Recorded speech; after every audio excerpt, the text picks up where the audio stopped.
I never should have gone inside. If I had just ignored it. If we had just kept driving, maybe John would still be here. But we were curious. And curiosity doesn't just kill. Sometimes, it takes. It started on a road trip. My friend John and I were driving through the countryside, trying to take the scenic route back home. It was late afternoon when we realized we'd made a wrong turn. We weren't panicking, but the road was empty, and the sun was starting to set. We decided to pull over to check the map, and that's when we saw it. There, in the middle of nowhere, was a building, a small stone library. It was surrounded by nothing but fields. No houses, no roads leading to it, just this one library sitting there like it had been dropped out of the sky. John thought it was cool, like something out of a storybook. I thought it was creepy, but I didn't say anything. We were curious, so we decided to check it out. The door wasn't locked. It creaked open when John pushed it, and we stepped inside. The place smelled odd, like damp paper and wood.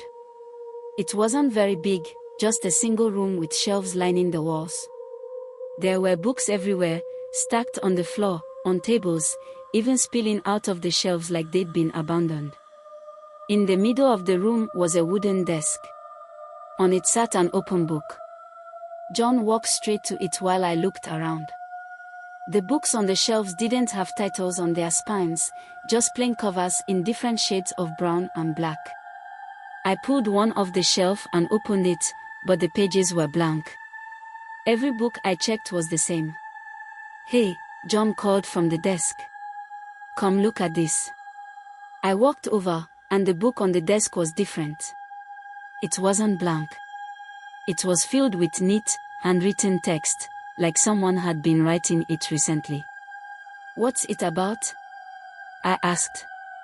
John frowned. "I don't know. It's weird.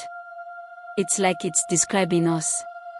I thought he was joking, but when I leaned over to read, my stomach dropped. The words on the page described exactly what we'd just done. Pulling over, seeing the library, and walking inside. "This is some kind of prank," I said. But even as I said it, I didn't believe it. The handwriting looked odd, like it had been there for years. John flipped the page. The next part of the story was blank, except for one sentence, and then they heard the door close. The door slammed shut behind us. We both froze. "Who's there?" John yelled. There was no answer. The room suddenly felt colder.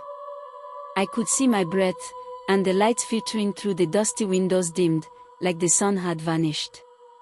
John tried to open the door, but it wouldn't budge.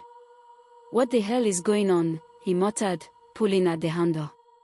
I turned back to the book. The words were changing, right in front of me. New sentences appeared. They tried to leave, but the library would not let them. The shelves began to shift, trapping them inside. I backed away from the desk. "John," I said, my voice shaking. "We need to get out of here. Now." The shelves started moving. They groaned as they slid across the floor, closing in on us. The books spilled onto the ground, but when they hit the floor, they didn't make any sound. It was like the whole room was muffled. We ran to the back of the room, trying to find another exit, but there was nothing. Just more shelves and blank books. The desk was still in the middle of the room, and the book was open. The words were moving faster now, spilling across the page in a frenzy. John grabbed one of the blank books and threw it at the window, but it didn't even crack. It just bounced off like the glass was reinforced. "What do we do?" he yelled. I didn't have an answer. Then the writing in the book stopped. The final sentence appeared, clear and still: "One will leave. One will stay." I felt sick. John saw it too, and his face went pale. "What does that mean?" he asked.